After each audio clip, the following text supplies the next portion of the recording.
Bismillahirrahmanirrahim. Alhamdulillahi Rabbil Alamin. Wassalatu wassalamu ala asyrafil anbiya'i wal mursalin nabiyina Muhammadin wa ala alihi wa sahbihi ajma'in. Assalamualaikum warahmatullahi wabarakatuh.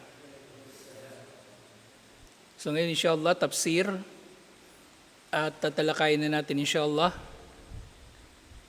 yung Suratul Fil.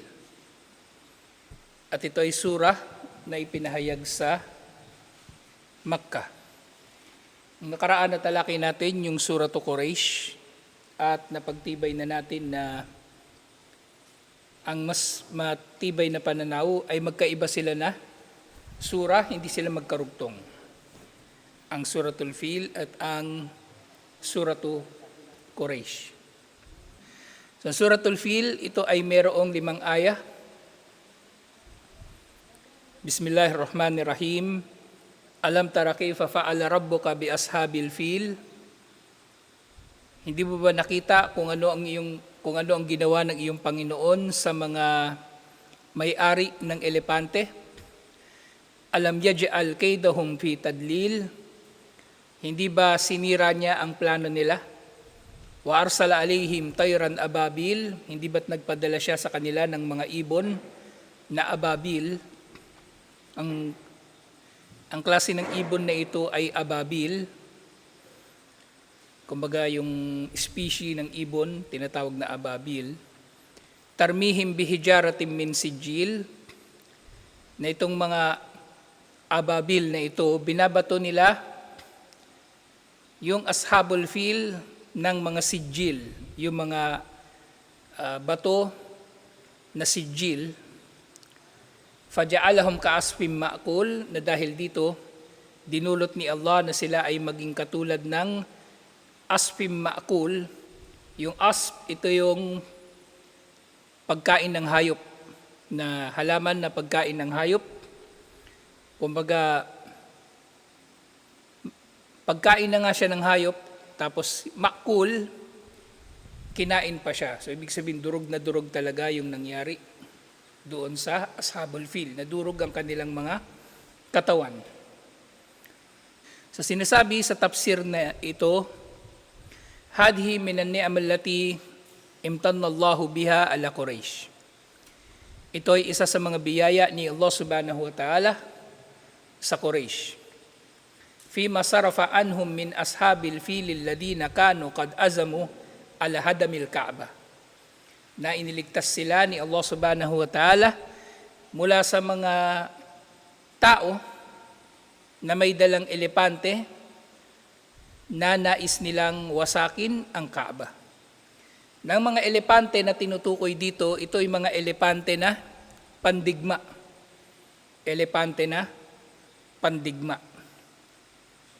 Na may mga nakasakay dito na mga mandirigma. At ginagamit na ito mula nung una pang panahon na madalas na nakasakay dito yung mga namamana kasi mataas yung elepante. Meron siyang magandang pwesto. So ginagamit din nila elepante syempre sa pagsira ng kampo ng kalaban at iba pa. So ang layunin talaga ng ashabul fil, yung mga may dalang elepante, ay ang wasakin ang Kaaba. At ganyan din bukod doon sa pagliligtas ni Allah subhanahu wa ta'ala sa Quraysh,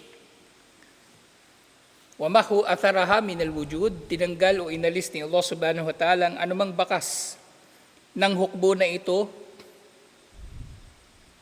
na nagpapakita ito ng perpekto at ganap na kapangyarihan ni Allah subhanahu wa ta'ala, na hindi na nga nakarecover yung hukbo na ito, yung army na ito ng mga Habashi na mayroong dalang elepante. Na walang naiulat na nakaligtas mula sa kanila. Kahit yung pinuno nila na si Abraha, hindi rin nakaligtas. Doon na siya namatay. Fa'abadahumullahu wa argama anafahum wa khayyaba sa'yahum wa adalla amalahum. Winasak sila ni Allah at kumbaga yung abada ginawa silang extinct ni Allah. Tinalo sila, sinira ang kanilang mga plano, at ginawa itong walang saysay. Waraddahum bisyarri khaybatin, at ibinalik sa kanila yung kanilang o kaya ibinalik sila sa napakasamang kalagayan sa kanilang pagkatao. So itong Ashabul Fil, wakano qauman Nasara, sila ay mga Nasara, ani Nasara? Kristiyano. So maaring tawagin silang Nasrani o Nasara, magkasing kahulugan yun. At yun ay,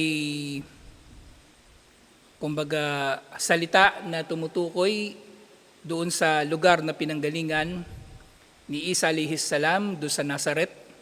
Kaya tinatawag yung mga tagasunod niya bilang Nasara, dahil si Isa alayhis salam ay nakikilala rin bilang Nazareno. So kaya tinatawag siya ng Nazareno dahil sa doon siya nanggaling. O yung malaking bahagi ng buhay niya ay doon niya ginugol sa Nazaret. Kaya nga yung INRI, di ba? Yung INRI na inilalagay sa ibabaw ng krus, yun ay nangangahulugan na Jesus na Nazareno, hari ng mga Hudyo. Yun ang kahulugan ng INRI. Latin na salita yun. Sige nga, sila daw ay Nasara.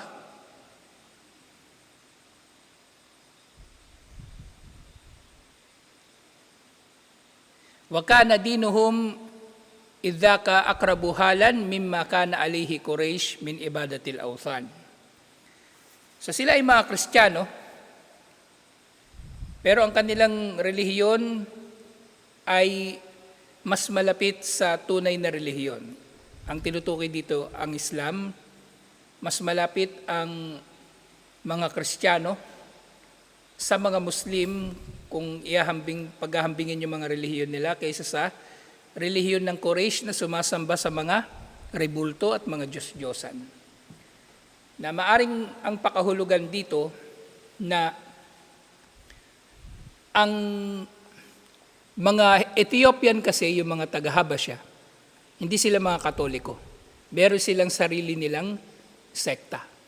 At ang sekta nila ay isang sekta na, kumbaga masasabi nating orthodox, na pinananatili nito yung ilan sa mga bakas, kumbaga ng lumang Kristyanismo. Hindi sila mga Katoliko, hindi rin sila Protestante. Kumbaga may sarili silang sekta ng Kristyanismo. Pero syempre, kafir pa rin sila. Kasi isa lang naman ang relihiyon para kay Allah. Pagdating ni Propeta Muhammad sallallahu alaihi wasallam, nawawalan ng saysay ang lahat ng mga naunang mga relihiyon. Pati ang relihiyon na ito ng mga Habashi, ng version nila ng Kristyanismo, at inaasahan mula sa kanila na sila ay magmumuslim, at ang hindi magmumuslim sa kanila syempre ay kafir. Walakin kana hada min babil irhas wat tawattu'a limab'athi Rasulillahi sallallahu alaihi wasallam fa innahu fi dalikal am wulida ala ashharil aqwal. Itong pagdating na ito ng hukbo ng elepante doon sa Makkah ay naging isang tanda at isang paraan ng pagdating, o isa sa mga hindi man paraan, kumbaga isa sa mga nagbigay daan sa pagdating ni Propeta Muhammad sallallahu alaihi wasallam. So ano yung tinutukoy dito? Kasi nung dumating yung mga hukbo ng elepante, pinangalagaan ni Allah subhanahu wa ta'ala ang Makkah mula sa pagkasira, at syempre hindi na pinsala ang pamilya ni Propeta Muhammad sallallahu alaihi wasallam, at ipinanganak siya sa taon din na yaon. Ang Quraysh, noong unang panahon, hindi sila nagbibilang ng taon, kumbaga. O wala silang sistema ng pagtukoy ng taon. Ang mga taon, ang mga panahon ay tinutukoy nila sa kung ano yung pinakamahalagang nangyari sa panahon na yon. At ito ngang tinatawag na Amul Fil o taon ng elepante. Ito yung taon na ipinanganak dito si Propeta Muhammad sallallahu alaihi wasallam at pinangalanan itong Amul Fil dahil ito yung taon na sumalakay ang Habasya, dala ang mga elepante nila na pandigma. At si Allah, binigyang daan niya ang pagkakasilang kay Propeta Muhammad sallallahu alaihi wasallam sa pamagitan ng pagtatanggol sa Kaaba. At ito nga yung pinakamatibay na pananaw kung kailan ipinanganak si Propeta Muhammad sallallahu alaihi wasallam. At ito kung sa Gregorian calendar ay tumutugma sa 570 CE. 570 CE.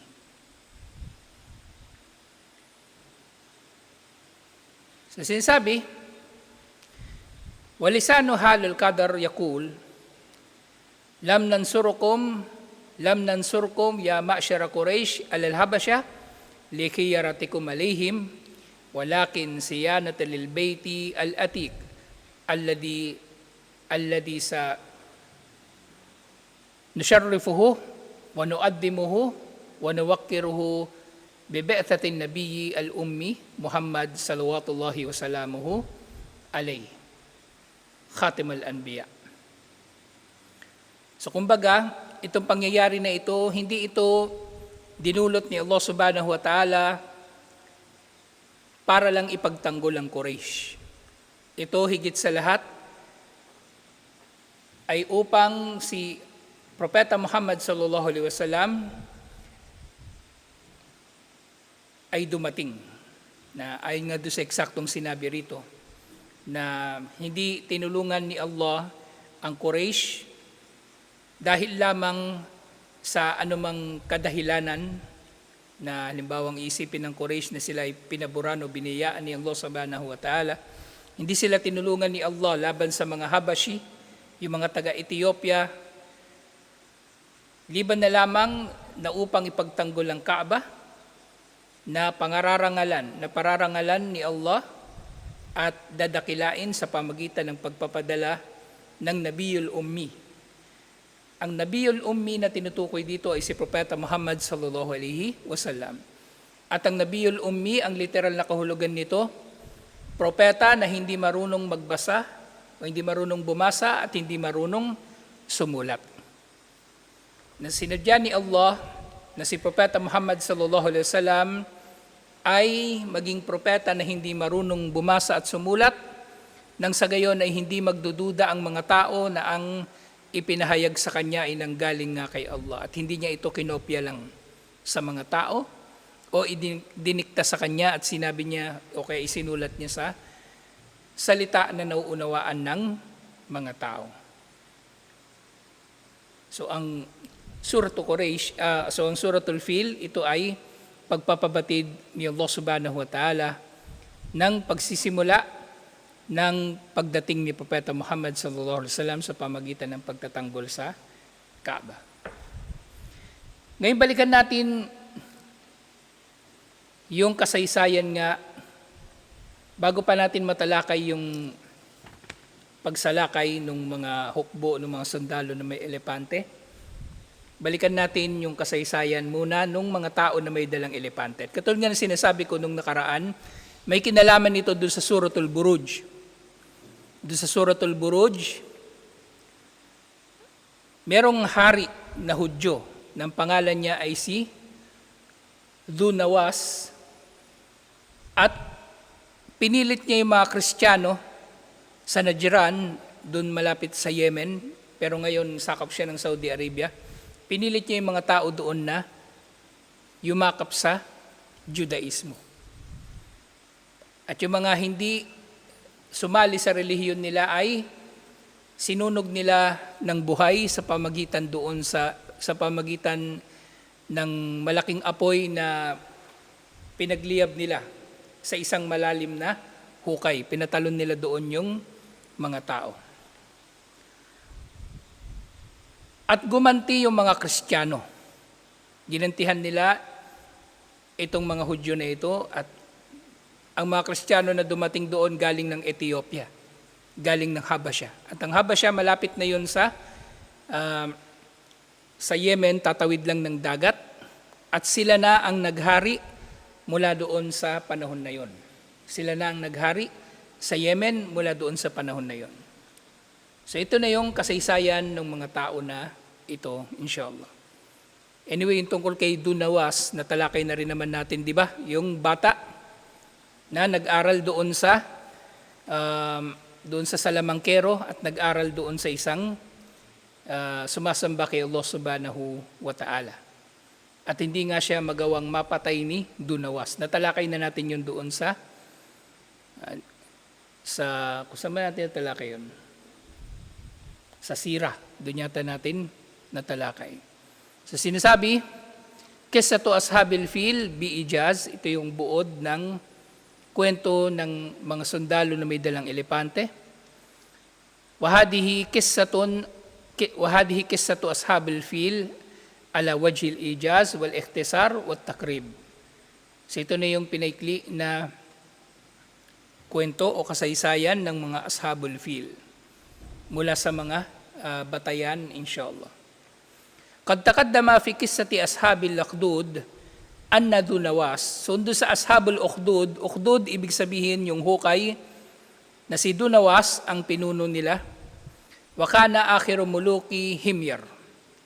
Si Dunawas, siya ang kahuli-hulihang hari ng Himyar.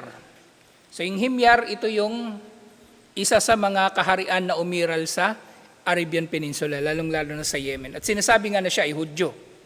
Sinasabi na siya ay Hudyo. Wakana mushrikan, siya ay nagtatambal kay Allah subhanahu wa ta'ala. Pero nga ayon doon sa nabanggit na ibang mga historian, siya raw ay Hudyo. Pero binabanggit dito siya ay mushrik, pagano, pero walang pinagkaiba. Pareho namang kafir, Hudyo man o pagano. Huwa alladhi qatala ashabul ukhdud. Siya ang pumatay doon sa mga ashabul ukhdud, yung mga pinatalon doon sa apoy na nasa malalim na hukay. Wa kanu nasara wa kanu kariban min 20,000 falam yaflat minhum illa dosin laban. So yung mga Kristiyano daw na napatay doon nakabilang doon sa Ashabul Ukhdud na sila yung mga Kristiyano, tinataya na yung bilang nila ay nasa 20,000, yung napatay ni Dunawas. At walang sino man sa kanila ang nakaligtas liban na lang sa isang tao na nagngangalang si Dos Laban. At itong si Dos, fadahaba fastagatha bikaysarin Malikisyam. Nakatakas siya at humingi ng saklolo sa emperador ng Siyam. Yung tinatawag din siya na Caesar. At syempre itong Kaisar na ito na tinutukoy, yung Caesar na tinutukoy dito, siya na rin yung emperador ng Byzantine Empire. Kasi dito sa panahon na ito, nahati na yung Roman Empire sa dalawa. Yung west ng capital nito yung Rome at yung nasa east na yung capital nito yung sa Constantinople. Pero madalas din o malakas din ang pamumuno ng emperador doon sa Siyam o doon sa Syria, lalong-lalo na sa Damascus. At itong kaisar na ito na tinutukoy ay isang Kristiyano. Fakataba lahu ilan Najasi Malikul Habasha likawnihi akrabu ilayhim. At nung nakapagsumbong na siya doon sa hari nung Byzantine Empire, itong kaisar na ito, ang hari ng Byzantine Empire, sumulat doon sa Najashi, yung hari ng Habasha o Ethiopia. Ang salitang Najashi, hindi ito personal na pangalan. Kumbaga ito yung tawag sa hari ng Habasha. Kung sa Egypt, tinatawag silang Pharaoh o Paraon. Kung dito nga sa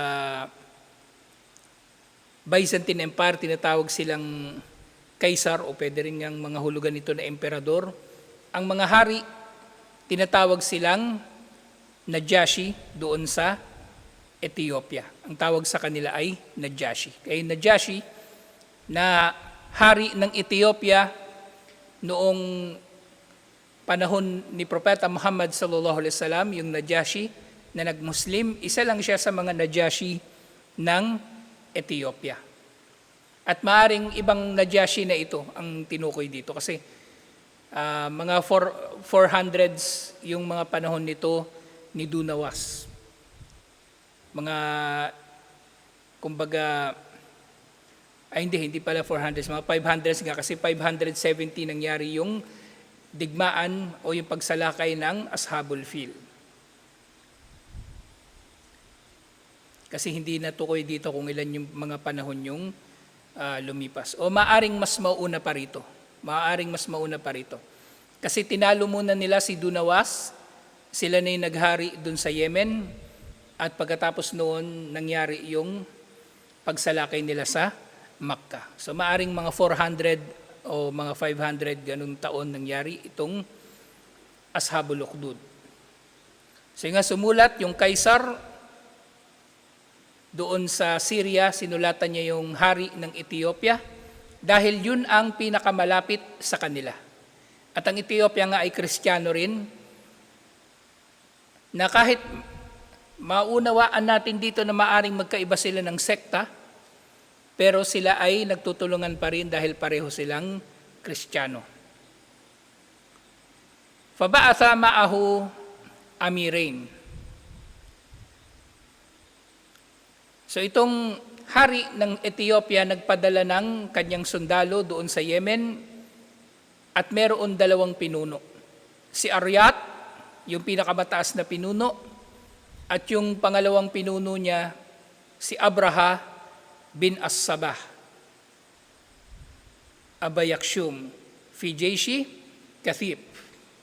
So itong si Najashi, yung hari ng Ethiopia, ipinadala niya si Aryat at yung kasama niya na kumbaga kahalili niya na si Abraha, kasama ang hukbo ng Ethiopia.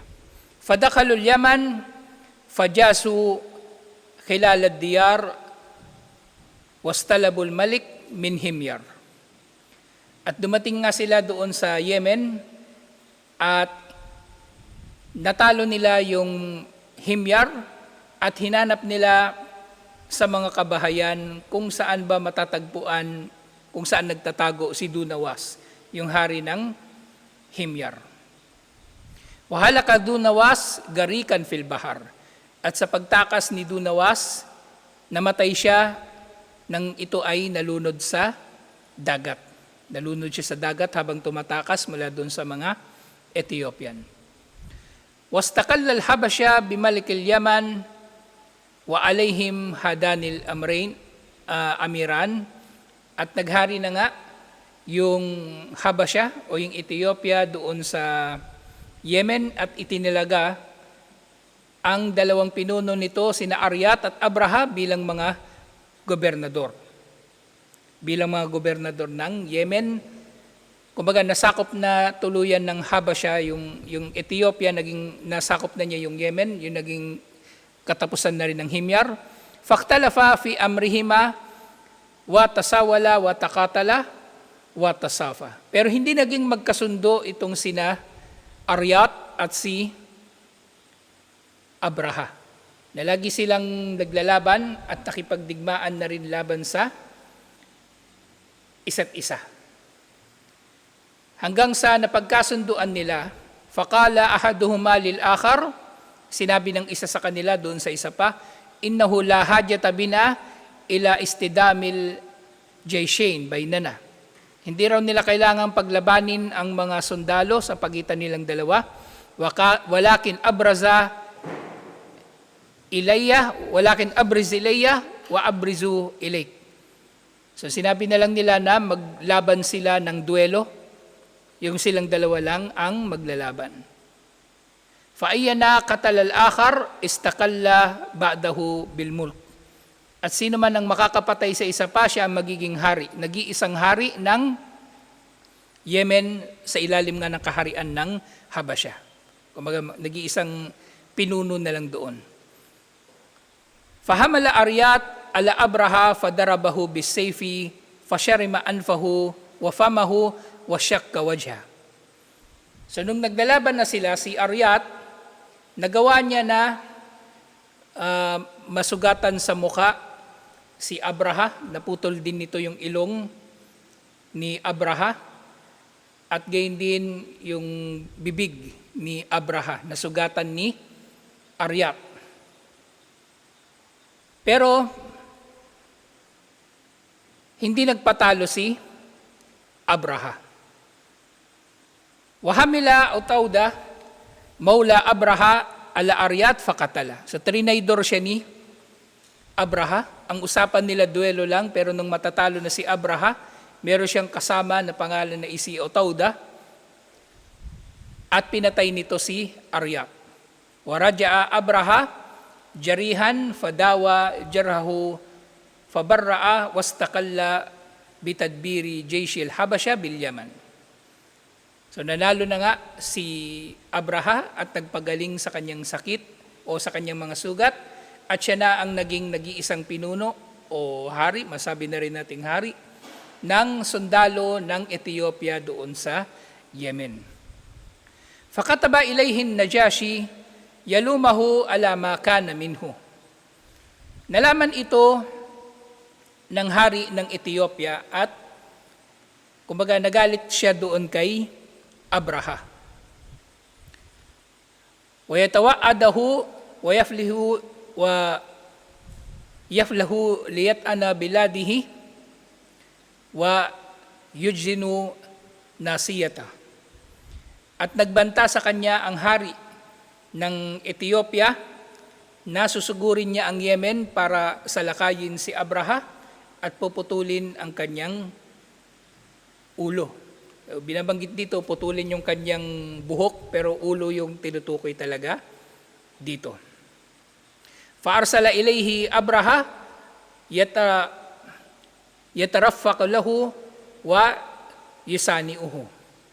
Kaya si Abraha ay nakipagdiplomasya na lang doon sa hari ng Ethiopia at nagpadala rito ng iba't ibang mga regalo na mga kayamanan mula doon sa Yemen.